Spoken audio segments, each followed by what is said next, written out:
ordinary people. In September 1951, the CCP initiated a broad thought reform movement, starting in Beijing University among the intellectuals. The intellectuals were required to organize a movement to confess their history, including their thoughts, faithfully and honestly, in attempts to cleanse any counter-revolutionary elements. Mao Zedong never liked intellectuals. He said that they ought to be aware of the truth that actually many so-called intellectuals are, relatively speaking, quite ignorant, and that the workers and farmers sometimes know more than they do.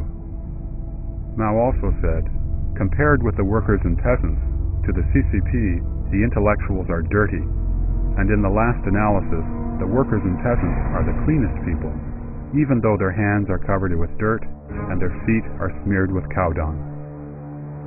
The CCP's persecution of intellectuals started with various forms of accusations, ranging from the 1951 criticism of Wu Xun, or running schools with begged money, to Mao Zedong's personal attack in 1955 on writer Hu Feng, a scholar and literary critic, as a counter-revolutionary. In the beginning, the intellectuals were not categorized as a reactionary class, but by 1957, after several major religious groups had surrendered through the Unified Front movement, the CCP could focus its energy on the intellectuals now. The anti-rightist movement then was launched.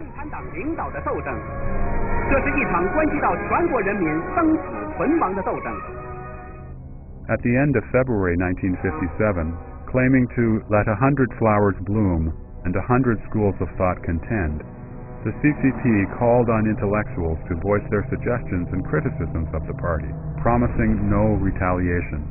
These intellectuals had been dissatisfied with the CCP for a long time for its ruling in every field, even though it was a layman in those fields, and its killing of innocent people during the movement to suppress counter-revolutionaries in 1950 to 1953, and the movement to eliminate counter-revolutionaries in 1955 to 1957. They thought that the CCP had finally become open-minded, so they began to speak their true feelings, and their criticism grew more and more intense.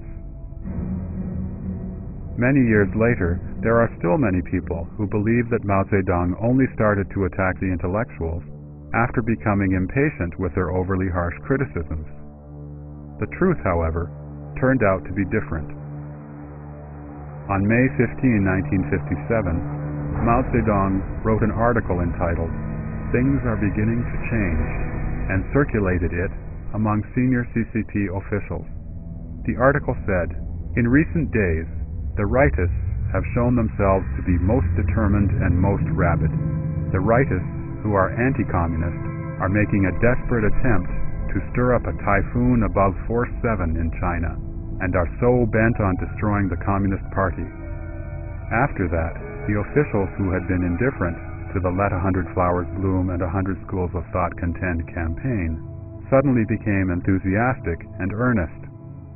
In her memoir, The Past Doesn't Disappear Like Smoke, Zhang Bojun's daughter recounted the following. Li Weihan, minister of the United Front Work Department, called Zhang Bojun in person to invite him to a so-called rectification meeting to offer his opinion about the CCP. Zhang was arranged to sit on a front-row sofa. Not knowing this to be a trap, Zhang articulated his criticisms of the CCP. During the whole course, Li Weihan appeared relaxed. Zhang probably thought Li agreed with what he said. What he didn't know was that Li was pleased because he saw his prey falling into the trap. After the meeting, Zhang was classified as the #1 rightist in China. We can cite a string of dates that mark proposals or speeches delivered by intellectuals offering criticism and suggestions. Zhang Bojun's Political Design Institute on May 21st, Long Yun's Absurd Anti-Soviet Views on May 22nd, Luo Longji's Redressing Committee on May 22nd, Lin Xiling's speech on criticizing the CCP's feudalistic socialism at Beijing University on May 30th, Wu Zhuguang's The Party Should Stop Leading the Arts on May 31st, and Chu Anping's The Party Dominates the World on June 1st. All these proposals and speeches had been invited, and were offered after Mao Zedong had already sharpened his butcher's knife. All of these intellectuals, predictably, were later labeled rightists. There were more than 550,000 of them nationwide.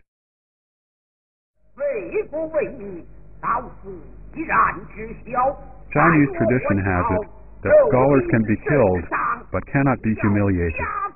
The CCP, however, was capable of humiliating intellectuals, depriving their right to make a living, and even incriminating their families unless they accepted humiliation. Many intellectuals did surrender. During the course, some of them turned in others to save themselves, which broke many people's hearts. Those who did not submit to humiliation were killed, serving as examples to terrorize the others.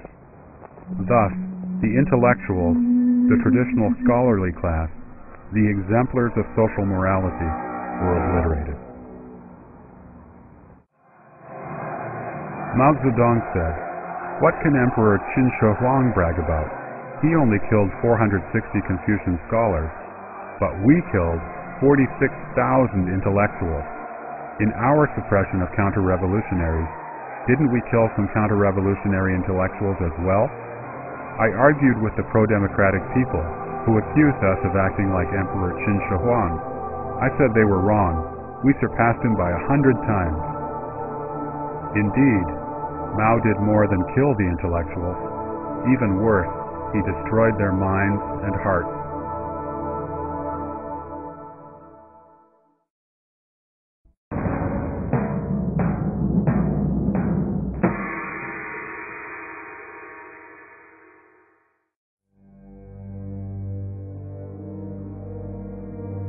While the CCP was destroying the traditional semi-divine culture of China, it quietly established its own party culture through continuous political movements.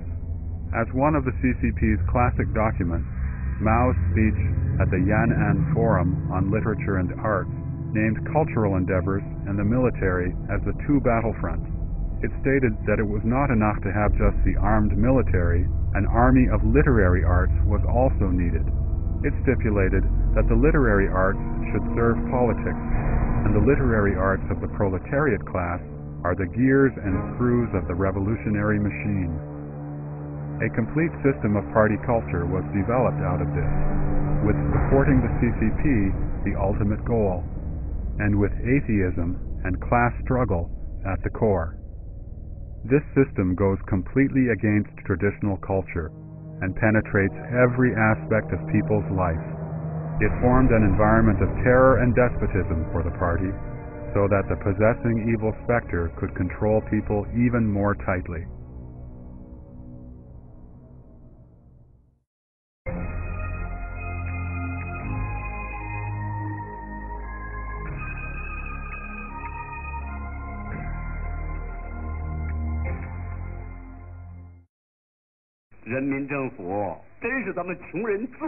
One of the important roles of the party culture is to eulogize the CCP dictatorship and its values of atheism and class struggle.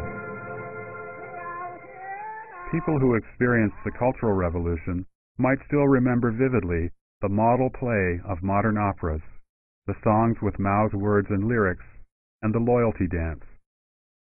Many still recall the words from the dialogues from the propaganda films Tunnel Warfare, War of the Minds, and Taking Tiger Mountain by Strategy. Such literary